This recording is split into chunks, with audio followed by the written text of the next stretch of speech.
Britain's teenage pregnancy rate is the highest in Western Europe. Each year, 60,000 teen mums head for the maternity ward. It's a terrible position to be in. She's 13, but she's got adult responsibilities. Their babies are twice as likely to become teenage parents themselves. It took a couple of weeks to actually sink in that I've just had a kid and I'm actually a mum now. Our schoolgirl mothers are less likely to finish their education or find a job. So why are they doing it? I felt like I was in love. I thought, yeah, I'm going to do it now. There's no reason why a young girl can't be as good as a mum as what an older person can. I definitely made the right choice. I think it was the best decision I've ever made in my whole life. She's having a baby, and she's still a baby herself. I can't take it anymore. She's not the first, and she won't be the last. And girls will just get younger.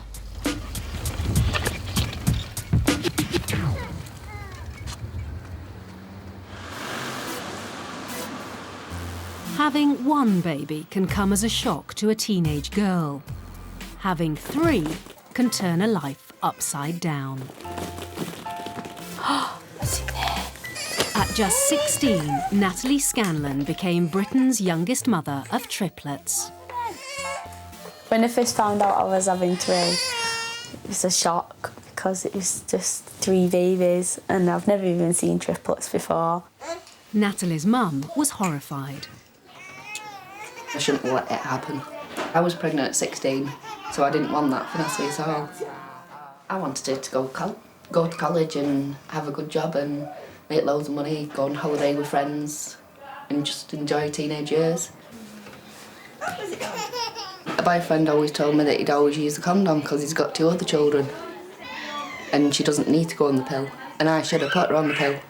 We went for the scan and it took about 45 minutes and they were taking ages, and she just said, well, I can see 3 heads. It was a shock that we were having 1 baby, never mind 3. They said it's 600,000 to 1 or something. We didn't really know what to do. We went to see the doctor and he was talking about different options that you could have, and he said that you could abort 2 of them and keep 1 of them, but it's a high risk of miscarriage for the 3rd one then. It was just horrendous. It's like, how can you do that? How can you make a choice of something so horrible? It like sinks into your head that you're having 1 baby, so you want a baby then, and then just from then decided to just go ahead with it. 6 months later, Natalie's identical baby daughters were born. Ellie come out first, she was £4.4, and then Lily come out. And Lily opened one eye and frowned at me. She was £3.9. And then Maddie come out. She was the first one I held. I didn't know what to do with her. We bought all the Moses baskets downstairs, and then we bought a travel cot downstairs to put them all in. We didn't know, we were just swapping and changing and everything, trying to sort out all your bottles and stuff like that. But that all seems like a long time ago now. The first year of their life is flown by, it seems. They've just come on doing all different stuff, and now they're nearly walking. Natalie and the triplets live in a 2-bedroom council house, receiving £150 a week in benefits. Her family helps out with extra cash and childcare, but she'd like to work. It's hard finding the hours in a job where you can just do like part-time but also see the babies. If they go to bed at 7 o'clock and you get home at 6 o'clock, you're only going to see them for an hour a day. It is non-stop some days. When they're being naughty and they won't go to sleep or they're poorly or something like that, then that's annoying. Go bubbles now. Come on.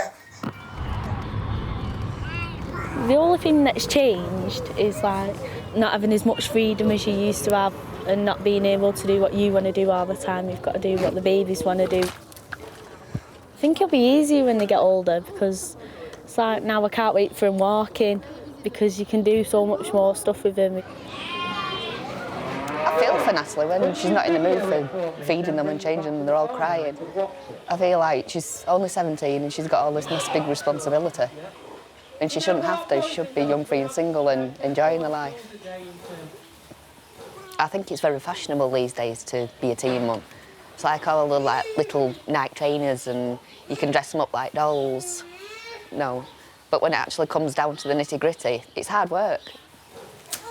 Dirty nappies, cleaning bottles, making bottles up, clearing up the sick. It's not fairyland.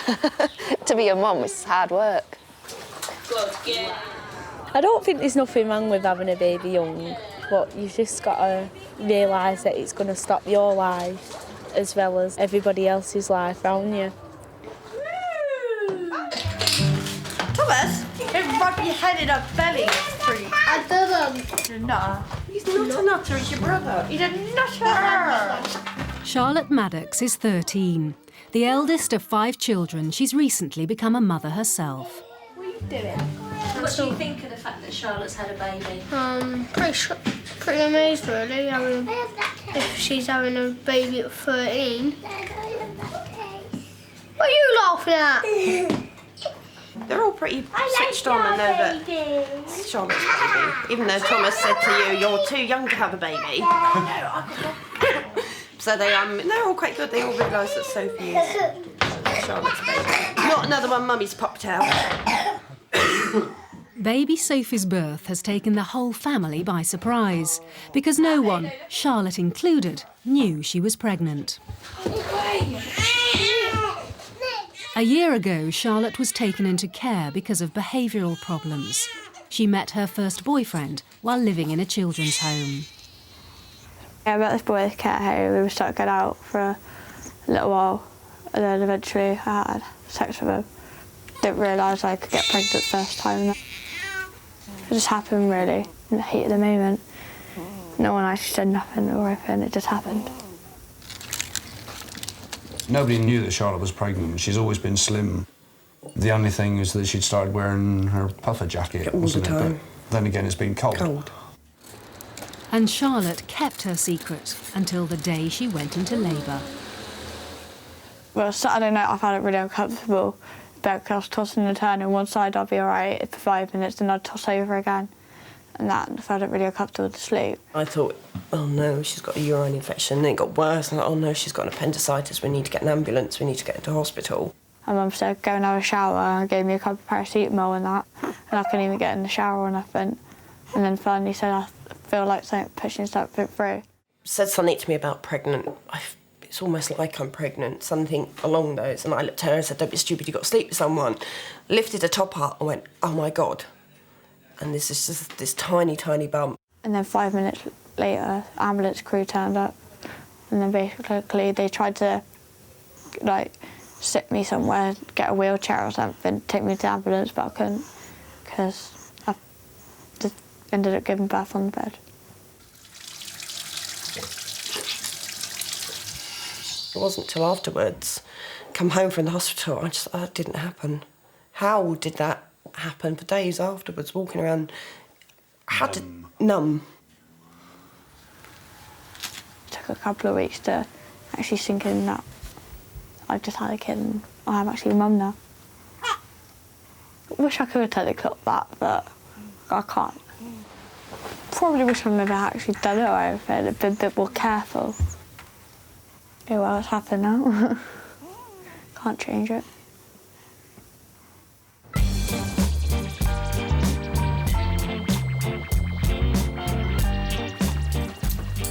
You all right, Missy? Like Charlotte, 14-year-old Melissa Jenson's pregnancy wasn't planned. Is it normal sickness or worse?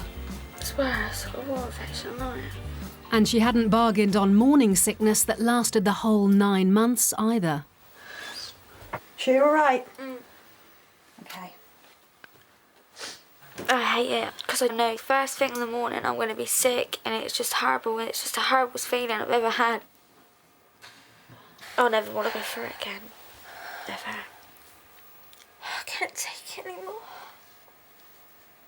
If I knew what pregnancy held for you and how difficult it really was, I would have waited until my body was matured and ready, and just because I think that when my body's so young, it don't want to accept that there's something growing inside of you. Melissa started having sex just over a year ago. My first boyfriend I had when I was about 13.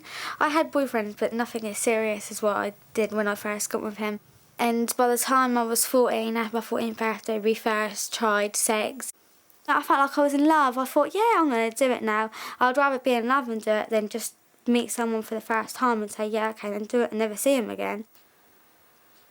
I was really upset at the time that she said she was sleeping with him. I couldn't believe it. It just didn't seem right. You couldn't reason with her because her answer was, everyone's doing it now, everyone. So you couldn't reason with her. So I just took a back step and I said to her, don't you get pregnant. But she did, and her baby girl is due in a month. New baby goes up to £10. That's tiny baby. Yeah, but my baby ain't going to be any bigger than that. You don't, Melissa? Mum? You know, Melissa's 14. She's still my little girl. And now she's having a baby. She's having a baby. And she's still a baby herself. How is she ever going to cope with this? Meanwhile, the baby's father is having nothing to do with her. He left me and he went back to his ex, and now he's starting off a new life while I've got to cope with having a baby on my own. OK, we've got another pool room just round here. I had to grow up so quickly. I mean, 14, pregnant, it was a big shock. She doesn't realise what's to come yet. She has no idea what's coming. I am scared because I don't know what the future holds for me at all. I hope I'll be a brilliant mum, I really do. I want to be there for her no matter what. She's not the first, and she won't be the last. And girls will just get younger. You look fully engaged now. Your stomach is so low. 14-year-old Melissa Jenson's baby is 2 weeks overdue. Not much longer, Missy. You're not going to know when it is labour. You'll definitely know. When you're on all fours on that floor screaming, you'll know when labour's it. I've seen on telly people giving birth. It's not put me off, it's just like that's a grown-up woman and she's screaming in pain. What about me? I'm only a child still. How am I going to handle it? I don't even want to be near the hospital because I don't wish to hear her screams. Because to me, she's still my little girl and I can't hear that. Her pain barrier is very low and I reckon she'll be screaming the place down.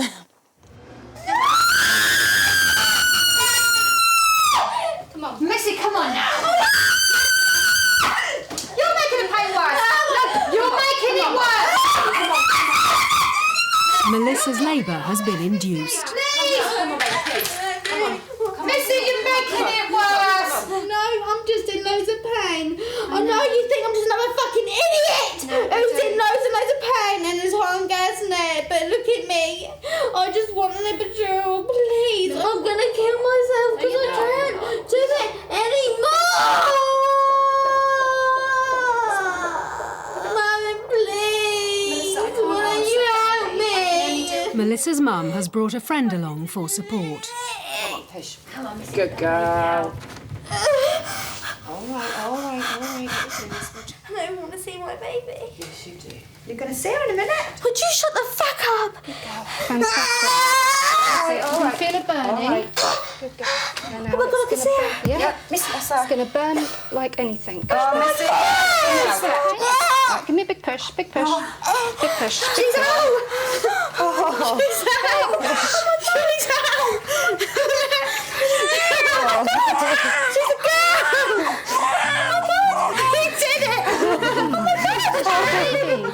After a 3-hour labour, baby Taya is born. Congratulations. Let's have a little peek at her. I've done it. You did it. I've done it. You did it. Hello, beautiful. Yeah. There she is. Here's your granddad. Look what you've done to me. You made me a granddad. Look, she's got my nose. Man, she's gorgeous. Overwhelmed. I can't really explain it. I can't believe she's mine. She's absolutely gorgeous. I can't. It's just such an amazing feeling. Everyone was saying about this feeling that you get when you first have your baby, and now I know what it's like. Happy birthday to Charlotte is celebrating her 14th birthday. Birthday, dear Charlotte. Happy birthday to you. Hey! Right, who's going to hand the presents? Baby Sophie is now 3 months old, and for Charlotte, the novelty is wearing thin. Champagne! Especially as her parents have bought presents for the baby as well. I'm getting everything for Sophie! Even in my birthday! Charlotte, I think that's been a bit ungrateful.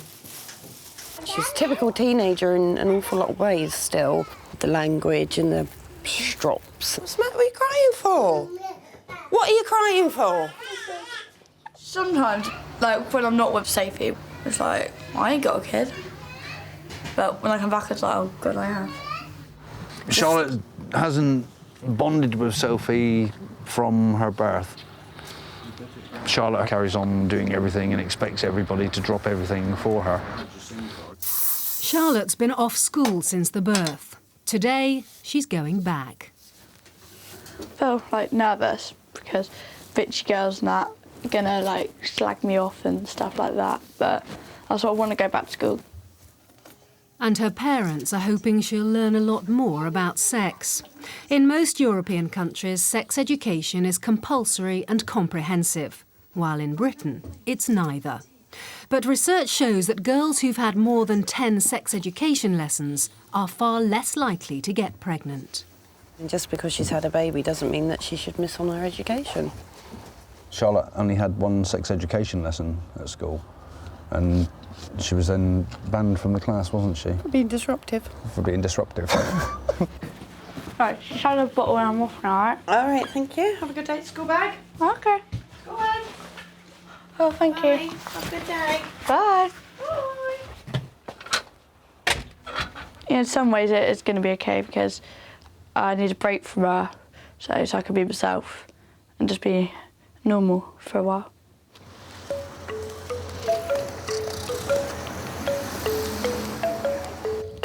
Teenage pregnancy rates have fallen sharply throughout Europe over the past 2 decades. But in Britain, they've hardly changed. 100,000 young girls become pregnant each year, with those in inner city areas 6 times as likely. Nichola Harmer's twins, Malachi and Elijah, were born 5 months ago. Sometimes I sit and I think, oh, I can't believe I've got 2. Sometimes it's scary, and then sometimes it just makes me feel proud, like, you know. But Nichola never wanted to be a schoolgirl mum. I was on contraception, but I got sick, and nobody told me that if I got sick, it wouldn't work. Well, I'd got morning sickness, and I'd missed a period, so my first reaction was to take the test, and it came back positive. I decided quite early on I wasn't going to have an abortion. My mum thought I was too young. She wanted me to have an abortion. Get some salad, please. Nichola was living at home with her 2 younger brothers when she discovered she was pregnant. Her mum, Gill, was devastated. She just got her exam results, 11 A to C grades in GCSEs. She was meant to be going to university, and I begged her to have an abortion. I begged the boyfriend, I'd pay you money, tell Nichola have an abortion. And I cried and I cried and I cried. She was 17 years old and she had the whole world ahead of her. We don't come from a very educated family. She was going to be the first one to go to university. I think she moved out straight away. And I realised I had to kind of make a decision. I was either going to be a mother that stuck to my guns and never saw Nichola again, or I could say, OK, you're going to do this, so let's just do it. At 12 weeks came the scan and the news about the twins. I was horrified. I think I went completely white. I didn't say a thing for about an hour. I was very worried then once it sunk in. Oh, but I didn't think she'd cope with 1. How's she going to cope with 2? Like half Britain's teenage parents, Nichola and her boyfriend split up before the babies were born. So she was on her own. As it got nearer to their birth, I got very nervous in the end. Would I know how to look after them? Would I do it right? Would I be a good mother? They came at 37 weeks. I had to have cesarean. It's finally sunk in that, well, not only are they here, but there is definitely two here. Hiya! What are you doing? After being so worried about how Nichola would cope, her mum's been amazed at the change in her. The first day she came home, it was obvious that everything was going to be all right. I think Nicola's doing absolutely fantastic. She's got them in a fantastic routine. She's done better than me. But Nichola believes others judge her wrongly. When you're walking down the street, people will just put you in a stereotype. Young girls won't make good mums. There's no reason why a young girl can't be as good as a mum as what an older person can.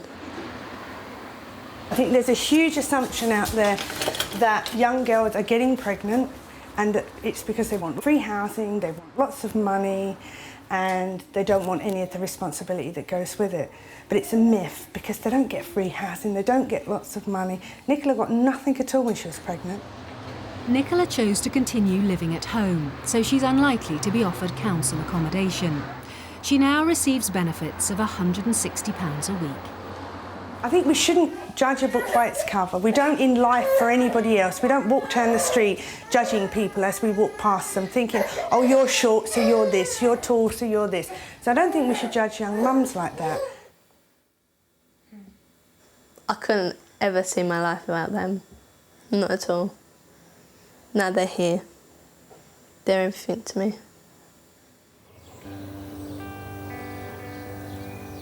Being a teenage parent is never easy, but it's even harder when your baby has special needs. So, Mummy, do you want a car? Simone Coote gave birth to her son Ivan, who has Down syndrome, when she was 16. A big book. I was in school when I felt pregnant, so it was quite hard deciding whether to keep the baby or not, because I wanted to go to college. And it was quite a tough decision because, from my point of view, I wasn't earning a great deal of money, so I mean, financially, was we going to be able to cope? It was going to be the biggest choice of our lives. But here we are. It's the best choice we made. The moment Ivan was born, doctors realised something was wrong. We got took into a room and they told us that he might have Downs, and it's just sort of, oh my God, that sounds horrible, but he's not going to be able to do anything at all. What is his life going to be like? Are we going to cope? The first thing that went through my head was, am I going to ever be able to have a conversation with my son? Is he ever going to be able to come down the park and is he going to be able to run around and kick a football? We didn't really know what to think, how to act or react, but it was a blessing in disguise, really, wasn't it? He's a little star. Ivan, do you want the music on? Say music. When Ivan was just 6 months old, Simone became pregnant again. I went on the pill at 16 and I did fall pregnant on the pill, and it was the same with Lincoln. What is it? You like this song as well, don't you? When I was pregnant, there's always that worry that there's going to be something wrong. It sat at the back of your mind. And then when he was born, he was fine. He started lifting his head up really early. And then 4 months come, and his legs kept going in. Where he was rolling over, he was going stiff. He wasn't passing things from hand to hand. All different little things you just notice. And I was like, well, this isn't right. He needs to be seen. Hi. Doctors told them there was a strong possibility that Lincoln had cerebral palsy. It wasn't so much of a shock this time. We knew there was something wrong because he wasn't progressing the way he should be progressing. Pull yourself, pull. Good boy. That was a year ago, and Lincoln's condition is still being assessed. We don't really know what to expect of Lincoln yet. We're in the process of finding out the ins and the outs and the do's and the don'ts. He's just learning how to use his expressions and his little noises that he can make. His personality is really starting to come out now, isn't it? Now he's getting a bit more confident. We just take it as it comes, and if he says a new word tomorrow, then he says a new word tomorrow. It's great. Yeah. You can knock. And now, at just 19, Simone's expecting a third child. I was shocked again when they said they was having this third one, but hey, it's life. You get on with it, you cope. I think we get criticised more for having this one. Now everyone's found out about Lincoln. There's a lot of, are you crazy? Yeah. You know, do you need your head These testing? silly people, really, Yeah. but the way I see it, if we can cope with two, we can cope with three.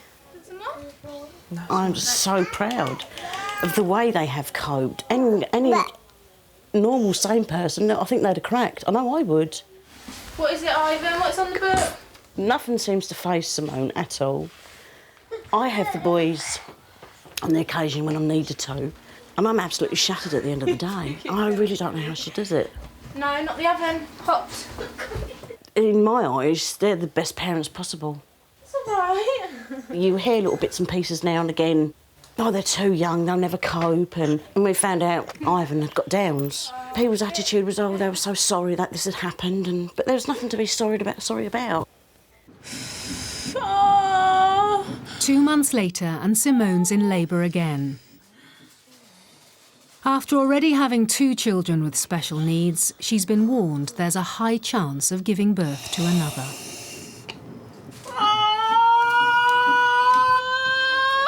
Keep breathing, darling, that's all right. 5 hours later, Mia Grace is born.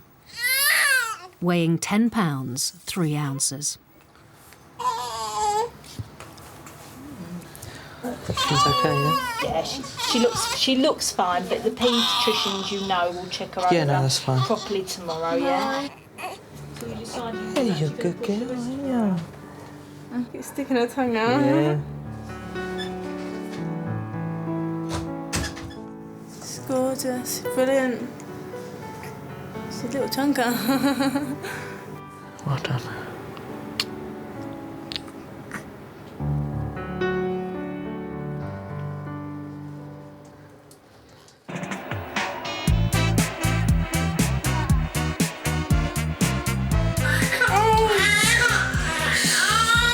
It's now a month since 15-year-old Melissa gave birth to baby Taya.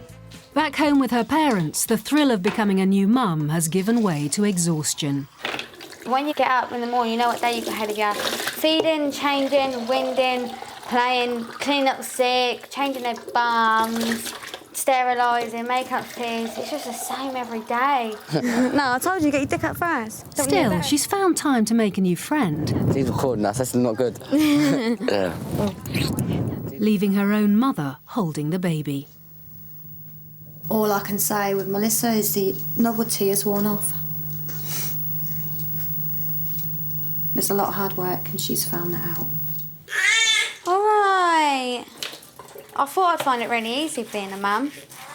Obviously, got it all wrong.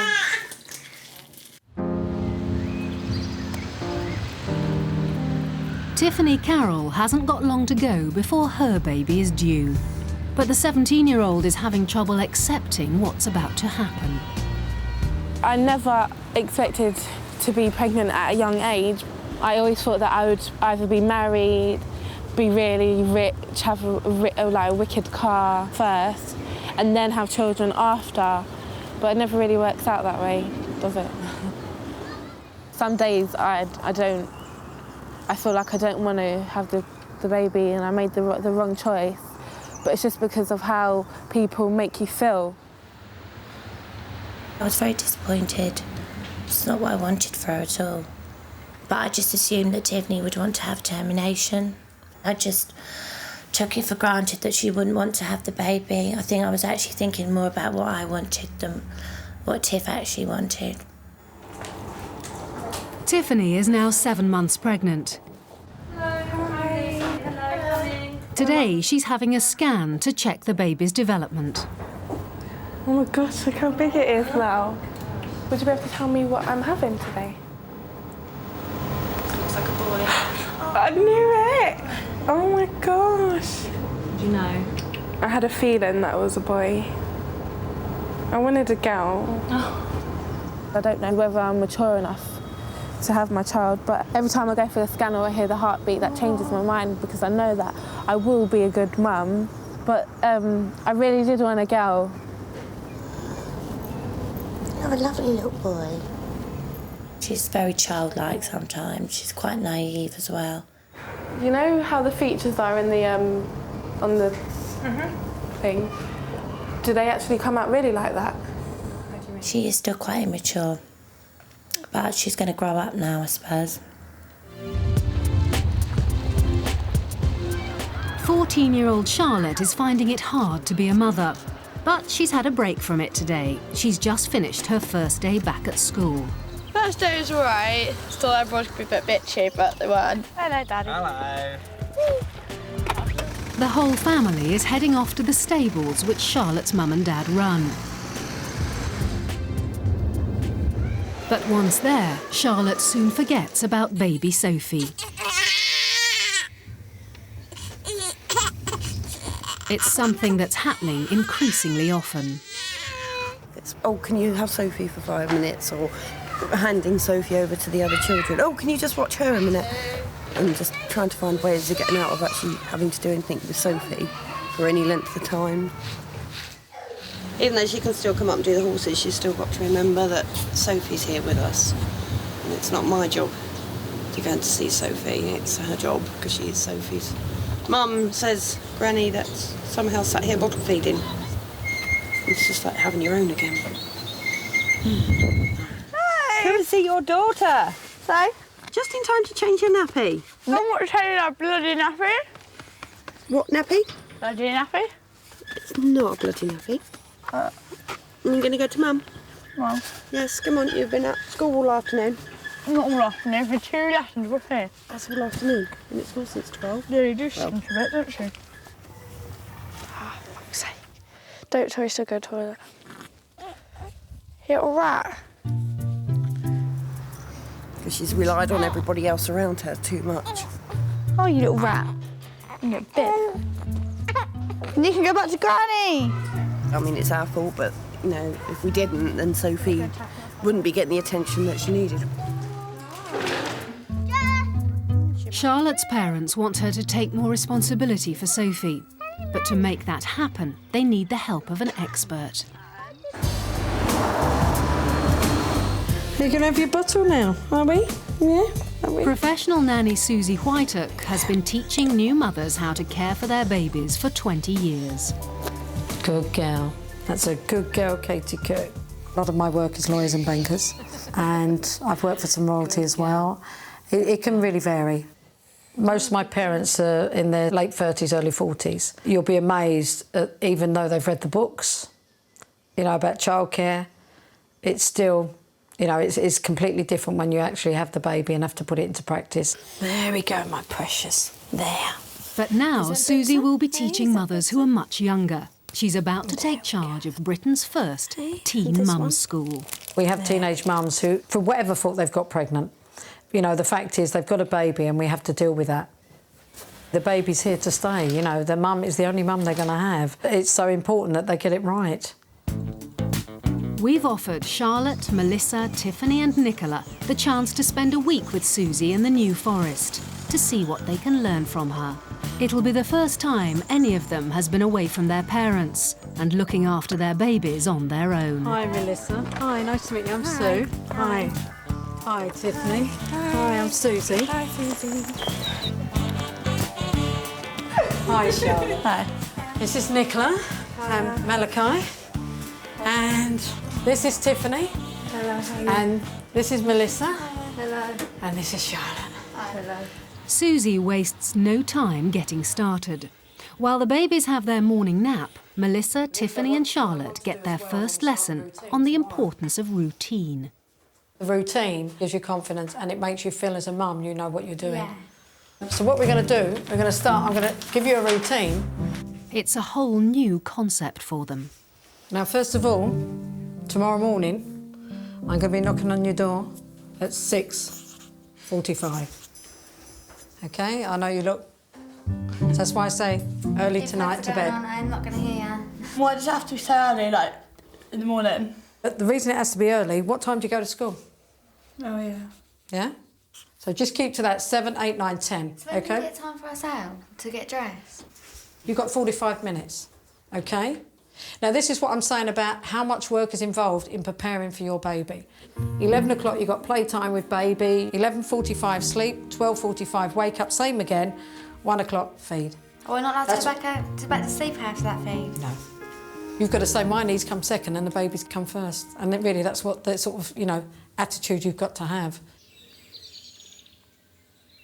Nichola's got a good daytime routine going, but the twins keep her up all night. I put them in the bed, asleep. I don't put them in awake. And then they can wake up between 2, 3 times.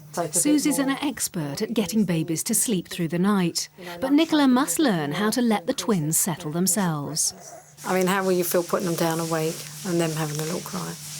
I don't like to leave them crying. You don't like to? Not even for a little bit control crying? I mean, I've never left them crying. Yeah. Because I'm really here to help you, Nichola, you know, whatever way I can help you, and I'll work with you. But I've done so many babies, trust me, it works. I'll give it a go. It's not going to harm them. No. Trust me. But Nichola's not ready to let go just yet. She allows the twins to fall asleep in her arms as usual.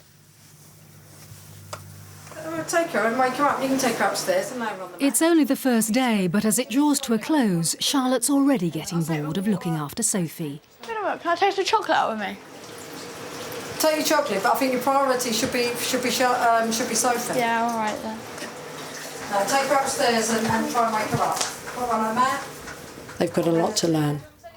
They know they've got responsibilities to the babies. They do know that, you know. But at the same time, what they're saying is, oh, well, I've washed and fed you.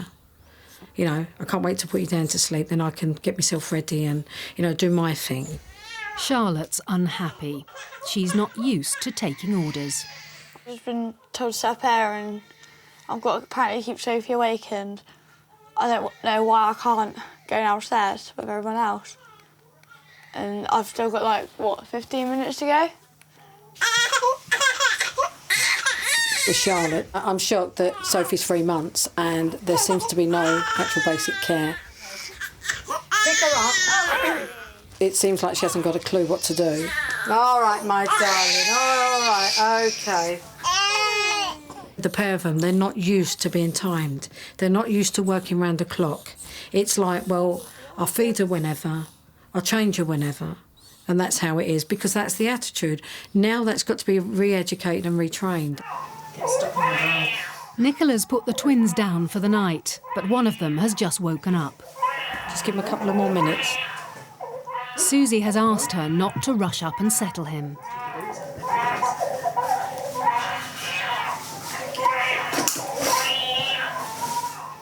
But she can't resist.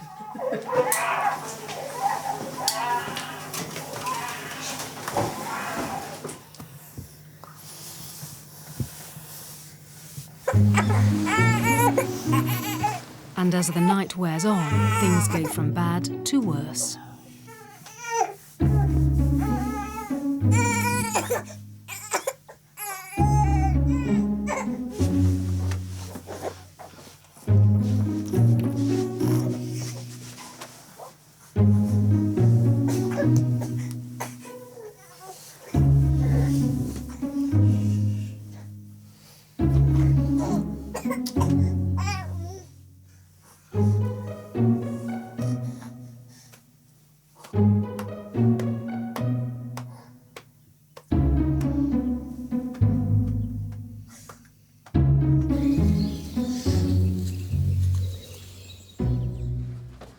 Morning, girls. It's the first time the girls have had to get up this early. Charlotte, wakey, mum. You getting up now, Charlotte? Yeah, I'm just trying to wake myself up. Wake yourself up, because baby's got to be fed, they've got to be changed and fed now. So you're going to get up now? I can't go back to sleep. You can't go to sleep, Charlotte, you've got to get up. Yeah. We had a chat yesterday. Baby's needs have got to come first. I don't want to get up. I know you don't, dear, but we've all had to get up, sweetie, and we're all tired. Nicola's also up early with the twins after her terrible night. It's upsetting because the other babies are younger and they're doing it. They're sleeping through, and these two, they're terrible. Susie suggested settling them down for themselves so I could put them down awake. It could work, but I just think that they're too old now, where they've had 5 months of being settled. That if they were to settle themselves now would really upset them, and I don't think I could take that. Charlotte's out of bed, but in no mood to get on with the new routine. You ready, my dear? OK, then. Listen, because we did say 6:45 to start their feeds, and this was what I mean. If we're doing things after, it sort of goes past that feedy time. OK, and she will get a bit stressed out. Oh, dear. Oh, dear.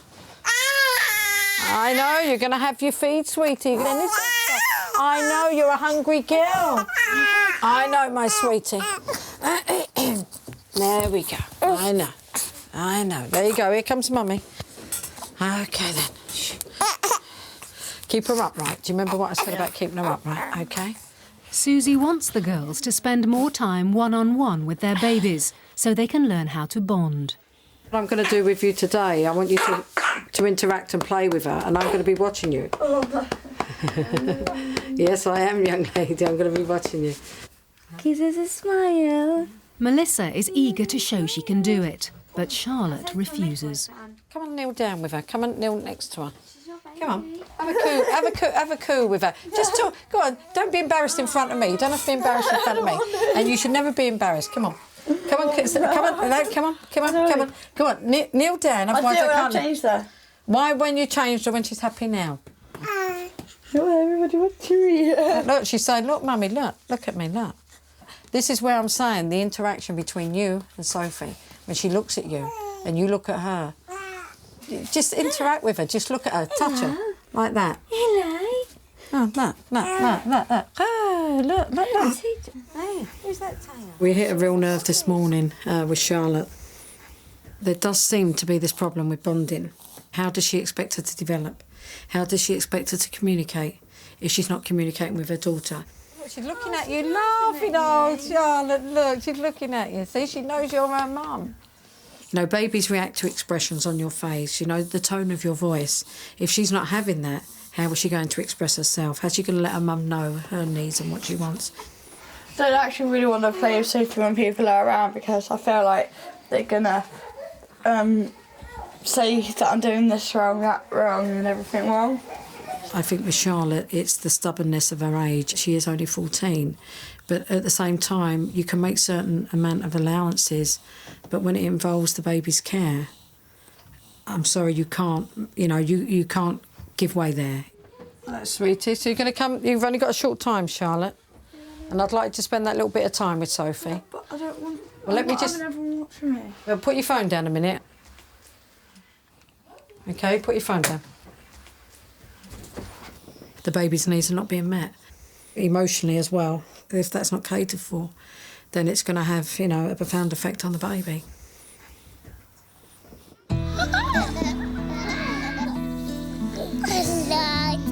Every year in Britain, thousands of babies born to teenage mums are brought up without their fathers.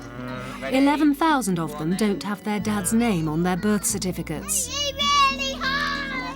But Dax Christian from Norwich isn't your average young father.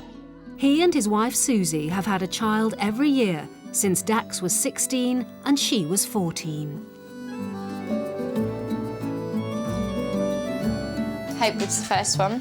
He's now 5. She's the sensible one of them all. Yeah, definitely more relaxed than the rest of them.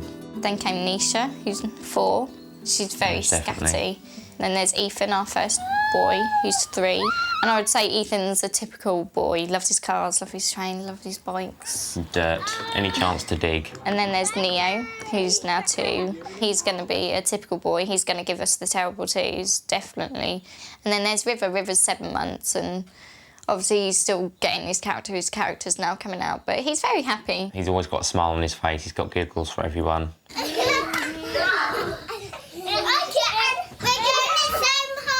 We didn't really do the total teenage thing. We kind of went from, well, early teens to parenthood. I just always wanted to get married and settle down, even from, well, yeah, from early teens. It's always been the plan. Got a lovely mixture there, Pasta. Susie and Dax met 6 years ago. It was at high school where we met. And, yeah, for 6 months, I suppose, it was just us doing our normal things. But soon, just being boyfriend and girlfriend wasn't enough for Susie. At the age of 14, she wanted to start a family. So I loved him loads. I knew we would be together forever. And I wanted his baby, and we did. Took me a couple of weeks to persuade Dax, but yeah, after that he was like, yeah, OK, then we will. Since before I met Susie, I knew that I wanted children and settle down. I wasn't aware that it was going to happen quite so quickly at a young age, but so once me and Susie met, we knew it was the right thing to do for us. When Susie gave birth to Hope in 2001, Dax had to grow up fast. Complete overwhelming feeling when Hope was born. I mean, with all of them it has been, but particularly with Hope because she was the first. I was only 15 at the time. That was my sort of decision to stop going to school then and start working. Started working from sort of 2 o'clock in the morning till 8 o'clock at night, sort of a couple of different jobs. I mean, obviously I wasn't earning enough money to privately rent, so we were sort of council houses.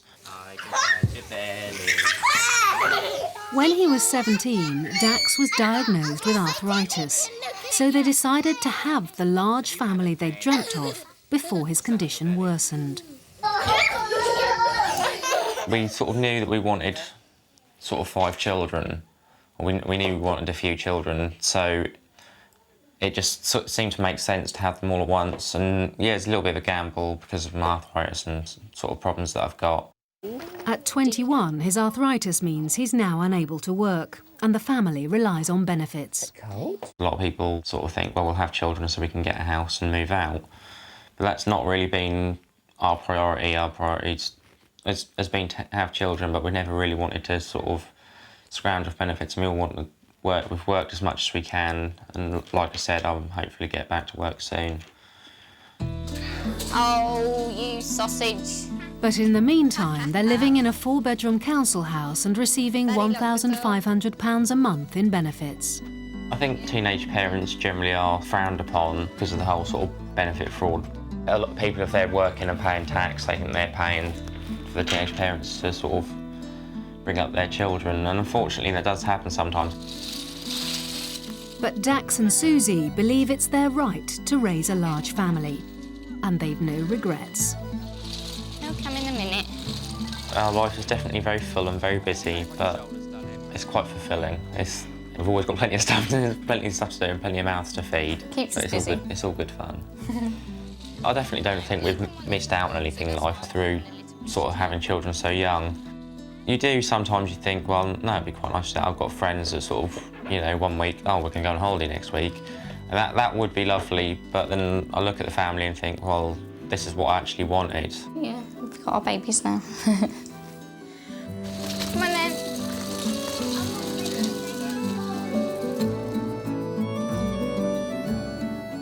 Back in the New Forest, it's day 4 of our teen mum school, and there's a pleasant surprise for Susie.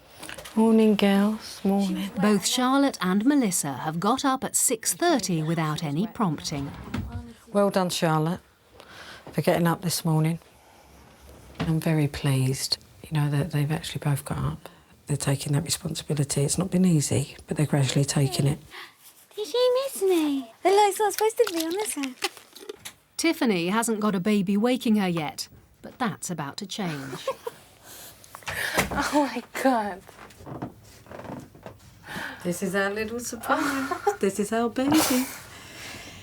This is what we call a virtual baby. And it's got a computer in, so we know exactly how you're monitoring the baby. Okay. And it's going to act like a newborn baby. A newborn? A newborn baby. It's going to have needs, and they will register to let us know how you're caring for the baby. When he cries, you have to determine, is he hungry? Does he need winding? All If right. you rock him and he's still crying, then he might need a nappy change. Okay. So, and I think it's going to give you a bit more confidence than you had before. Would you like to hold? What would you like to call him? Give him a name while you have him. don't know. So now I'm gonna definitely have to get up every time he cries in the night. Yeah. No sleeping in for me. No, take your leg away. With their babies sleeping, Charlotte and Melissa decide to let their hair down.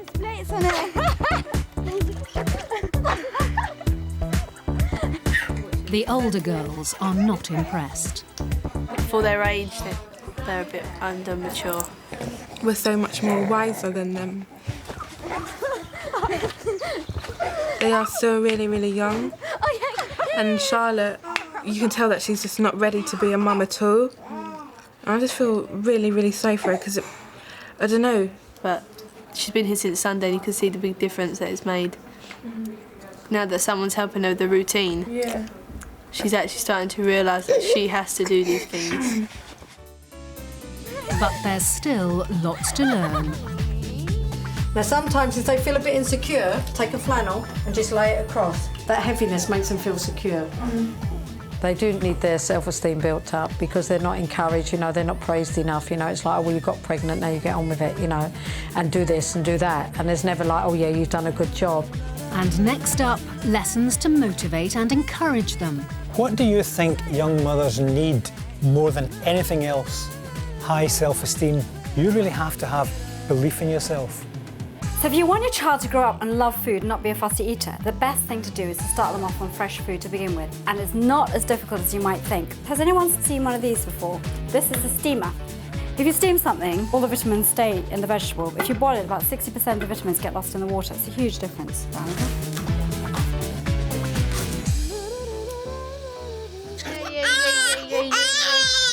Charlotte is still having trouble bonding with baby Sophie.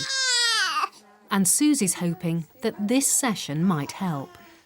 So why is it good to massage a baby? Why? It's good for, yes, it's relaxing. It's good for bonding. And it's good to talk to your baby when you do it, because there's nothing as reassuring as your voice. Right from the start, Charlotte is reluctant to join in. And you can go in, out, shake it all about. In, out, shake it all about. And you can go, row, row, row the boat gently down. And soon the other girls are losing patience with her. Life is but a dream. Don't sing to her, just move her legs about. It's not fair. Everyone else is getting one and she's not. Look. It's not my fault I get paranoid, is it? Just don't sing to her. Don't stop.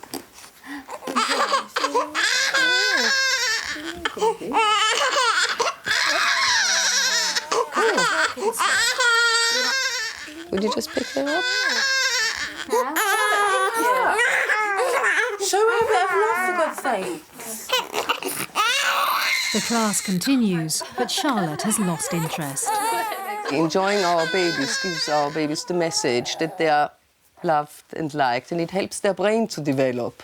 So it's actually mother smiling at her baby that we are helping the babies to develop in such a way that they have an easier life later on and they find it easier to communicate with other people, with you.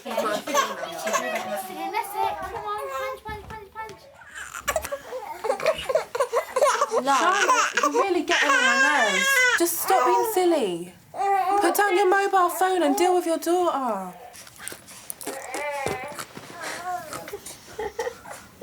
Now, I think...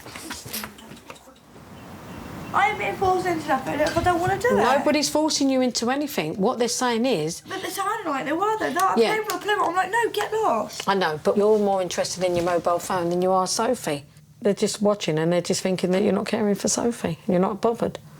Yeah, they can think what they like. They can do stuff like that. Is that why you got up and walked out? Because of what Tiffany said to you? Yeah, because I would have shouted at them. I would have gone in an argument, maybe even a fight. No, it's silly to get in a fight. It's silly because you're a mum now. You may be a teenager, but you're not just a teenager. You're a teenager mum. And, you know, you've got to start thinking and saying to yourself, well, I've got Sophie to think of. I can't behave like that. With the massage session over, Susie moves on to Nichola, who's still refusing to let the twins settle themselves back to sleep. I just want to help you. I just want to try and sort, you know, they've got a sleeping problem through the night. That's why I wanted to help you. And I appreciate, you know, you've got anxieties, letting them cry. I know that and I appreciate that and I understand that because it's not easy for a mum to do that.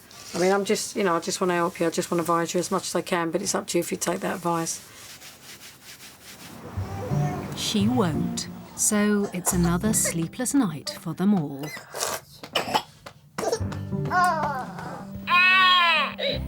Meanwhile, Tiffany's getting her first taste of what's to come.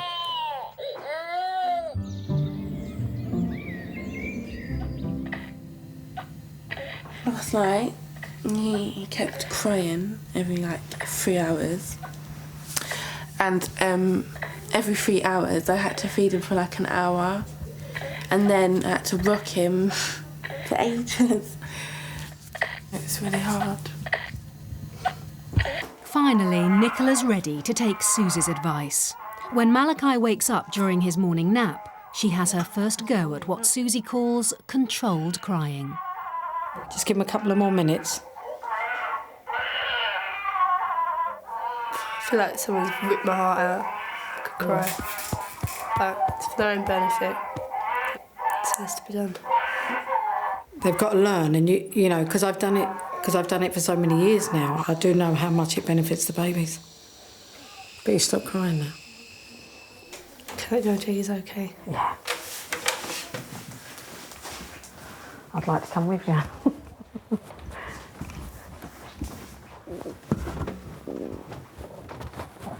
It's worked, and it's a breakthrough for Nichola. I don't let people help with them. I have too much pride. Yeah. It's like being proud that someone's going to turn around and say, oh, she's like everybody else. Yeah, that's what I said this morning. That's them. what I felt. If I do something for you, it doesn't make you a lesser mum. Tiffany's about to find out how well she's been doing as a real-life mum to a virtual baby. A computer inside the doll has been recording her efforts.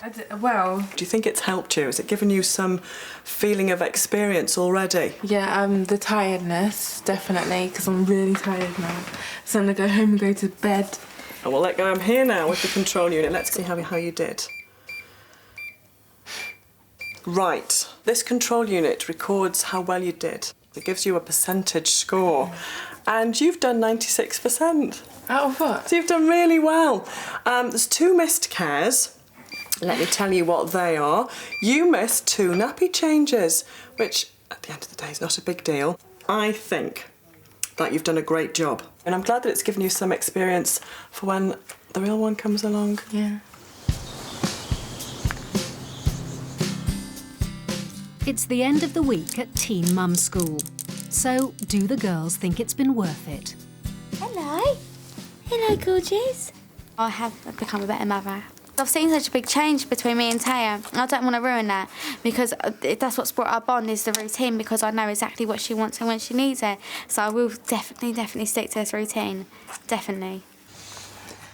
I'm just glad I've had the chance to learn what I have before I've had my baby rather than after because how I expected it to be is nothing like how it's going to be. I've learnt a lot. I'm going to go home and take on what she said and hopefully try and get them through the night. And Charlotte has learnt the most important lesson of all. I'm sort of getting used to the idea that she's mine. It'll take a while to actually fully think, oh my God, I'm a mum. But it'll take a while. Okay, thank you. Take care. Yeah. All right. Bye. Thanks for everything. Well. And Joe, good girl. And it has been a success. When I look at it, it's been a hard week, but I feel that I've tackled quite a lot with them, and I feel each individual one of them has got something from it. And you take care as well, sweet. Okay. Bye. Thanks for your help. Tiffany's really come on, and the fact that Nichola came with the twins was a godsend because she actually practiced a lot of what she wanted to on the babies, and it'd be great now when she gets back to be able to put that into practice when she has the baby. For Nichola, I've got high hopes because, you know, the boys have got a really loving mum and she really cares. You'll be fine, Charlotte. Try. Right. You are going to be communicating with your daughter next time I see you. I'm very surprised how Melissa's actually progressed. She's really sort of just gone in leaps and bounds, really. Because you're a brilliant mum, OK? OK, so are you. Take care, Taya. Take care. Don't forget what you've learned, OK? I mean, with Charlotte, I spent a lot more time with her than the others because I know it's needed. I've tried to teach her as much as I can, and whether that will stay with her, I don't know.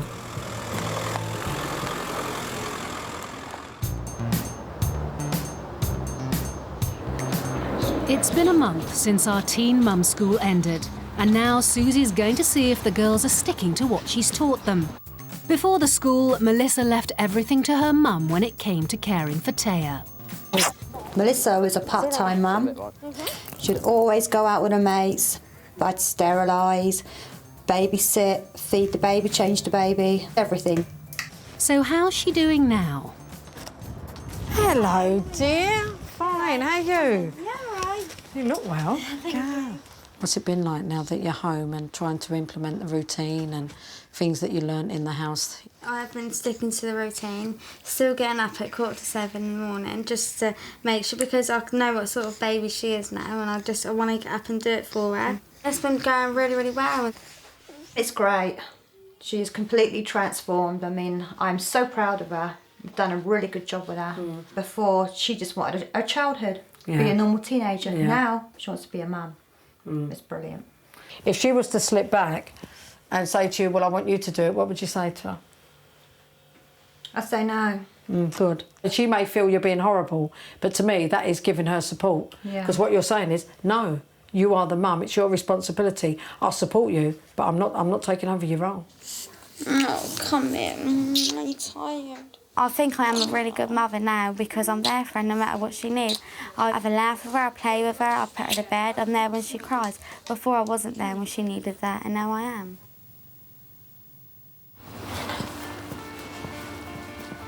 Next, it's a catch-up with Nichola and the twins. Hello, dear. Nice to see you again. Yeah, you too. Nicola's 5-month-old twins, Elijah and Malachi, were keeping her up all night. But now she's learnt to recognise when they need attending to and when they can settle themselves back to sleep. Who's that crying, Nichola? It's Elijah. It's Elijah. What do you think? He's got wind? Yeah. So what you're going to do now, go up and just wind him and see if he's settled back down? Yeah. OK, then let's go up. And she's also learned another important lesson. It's OK to take help and advice from other people. I think it was more my pride to let somebody else tell me that I was doing something wrong, and that there was another way of doing it. Yeah. I just don't want people to think because I'm young I can't cope and I have to ask for help because I don't know what to do. It took a while, but it got in eventually. I'm glad. Next, Susie's off to see 14-year-old Charlotte. You're going to go to Mum? Well, yes, come on, you've been at school all afternoon. Charlotte was Susie's toughest challenge. She resented having to look after her baby. You're all right. Hi, nice to meet you. You must be Samantha. Yeah, and this is Troy. Hi, nice to meet you. Come in. When she came back, she seemed better, but with Charlotte, it swings and roundabouts. All of a sudden, she seems to have come off the rails again. She's been truanting, she's been getting into trouble with friends, she's fallen out with friends, and poor little Sophie, you know, bless her, sometimes I don't think poor little Sophie knows, you know, what mood Mum's going to be in today. 1 minute, she's all lovey-dovey and, oh, I love you, you're so gorgeous. Next minute, Sophie's being shouted at, well, stop crying. If Charlotte carries on going downhill, then Sophie will be removed from her care and placed into our care, and how that will work, I don't know. Because the last thing we want to do is take our daughter's daughter off of her and bring her up. But not just that, Charlotte being Charlotte, we would never be allowed to forget that that was the decision that we made. Despite everything, Charlotte's determined to be Sophie's mum. I feel that she's mine and she's no one else's, and I love her basically. How do you sort of feel or how do you cope with being a teenage mum? It's a bit annoying being a mum as well as a teenager because I just want to go out with my mates and stuff like that. But if I go out, I've got to take Sophie, and it's like really annoying. You changed now, madam? I mean, with Charlotte, it's not the ideal situation that she's had a baby at 14. I've tried to teach her as much as I can, And whether that will stay with her, I don't know. I mean, I can honestly say that I don't know. It's very sad because she's 14 and a very young 14. A lot has changed for Tiffany since her spell at teen mum school. Mackay was born 2 weeks after she returned home. You can't believe that this little thing was inside you. He just looked so beautiful. It was just such a big, it was so overwhelming. As soon as it was placed on me, I felt love for him. I think that I've fallen in love with him and bonded with him. I do actually feel like a mum now, really, like a mum. A few weeks later, and time for a home visit from Susie. Hello, Tiffany. Hi, how are you? Hi. Lovely to see you.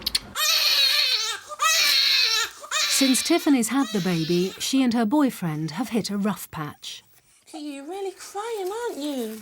In the beginning, I was really upset and I was always crying and that because I didn't understand why he wasn't there all the time. It's just a bit difficult to realise that, when you're somebody's girlfriend, everything just changes a bit when you have a baby. But now, I actually don't even care if Mark's not there because it's his loss.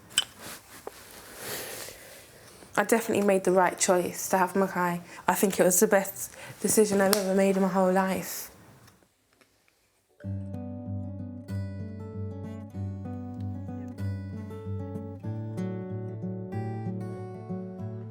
But for one young couple at least, having children early has strengthened their relationship.